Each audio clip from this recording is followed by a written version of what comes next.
Get out of this seat. Now! The flight attendant's voice was sharp, loud enough to cut through the low hum of the aircraft. Passengers turned their heads. Conversation stopped. An elderly woman sat frozen in her seat, hands resting on her lap, eyes wide with confusion. She wore simple clothes, slightly worn, and held a small handbag tightly against her chest. "I think this is my seat," she whispered. The flight attendant crossed her arms, unimpressed. "You don't belong here." No one spoke. No one intervened. No one imagined that just minutes later, even the pilot himself would fall into complete silence. The plane was nearly full, preparing for takeoff. Carry-on bags slammed shut. Seatbelts clicked. The cabin buzzed with impatience. The elderly woman had boarded slowly, helped by no one. She had taken the seat printed clearly on her boarding pass, an aisle seat near the front. But in places like airplanes, just like in life, appearances mattered more than facts. Simple clothes raised suspicion. Quiet voices invited judgment, and that judgment was about to be delivered in front of everyone. The flight attendant stood in the aisle, blocking the elderly woman's path with her body. Her smile was gone, replaced by impatience and authority. Passengers nearby sensed the tension, but remained seated, pretending to look away. "Ma'am, this seat is not available," the attendant said sharply. The elderly woman looked down at the boarding pass in her hands. Her fingers trembled as she read the numbers again, just to be sure. "It says 3C, she replied softly. "This is where they told me to sit." The attendant barely glanced at the paper. "These seats are usually reserved," she said. "You must have misunderstood." The woman's face flushed. She pulled her small handbag closer to her chest, as if protecting the last thing she owned. "I paid for this seat," she whispered, her voice barely audible over the hum of the engines. The attendant's tone grew louder. "You're delaying the boarding process. Please stand up." A few passengers sighed. One man shook his head. No one spoke in her defense. Slowly, the elderly woman tried to stand. Her knees shook, and she grabbed the armrest for balance. Still, no one helped. "Get out of this seat now," the attendant said, loud enough for the entire cabin to hear. The words landed like a slap. The woman stepped into the aisle, apologizing repeatedly, though no one had accused her out loud. Her eyes filled with tears she refused to let fall. She stood there, small and exposed, surrounded by strangers and judgment. And still, no one imagined what was about to happen next. As the elderly woman stood trembling in the aisle, a man seated just across from her slowly removed his headphones. He had been watching the entire situation unfold without saying a word. He stood up calmly. "Excuse me," he said, his voice firm but controlled. "There seems to be a mistake."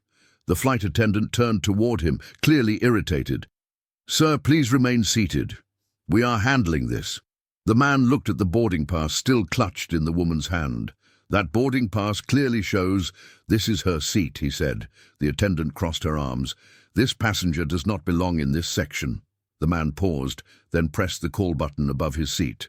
"I'd like to speak to the captain," he said quietly. A ripple of discomfort moved through the cabin. Passengers leaned forward slightly, curiosity replacing indifference. "That won't be necessary," the attendant replied quickly. But moments later, the cockpit door opened. The pilot stepped out, adjusting his cap as he scanned the scene. His eyes stopped on the elderly woman standing in the aisle, visibly shaken. "What seems to be the issue?" the pilot asked. The man gestured toward her. "She was removed from her assigned seat based on assumption, not fact." The pilot took the boarding pass, read it carefully, then looked up. The cabin fell completely silent. Even the flight attendant stopped breathing for a moment. The pilot held the boarding pass a few seconds longer, then handed it back to the elderly woman with both hands. "This is your seat, ma'am," he said clearly. The flight attendant opened her mouth to speak, but no sound came out. The man who had intervened took a step forward. "There's something else you should know," he said, addressing the pilot. The pilot turned to him, attentive. "This woman is Dr. Margaret Collins, the man continued. She was the lead aerospace engineer responsible for the navigation systems used in this aircraft model. The pilot froze. He looked at the elderly woman again, no longer seeing her clothes or her bag, but her history.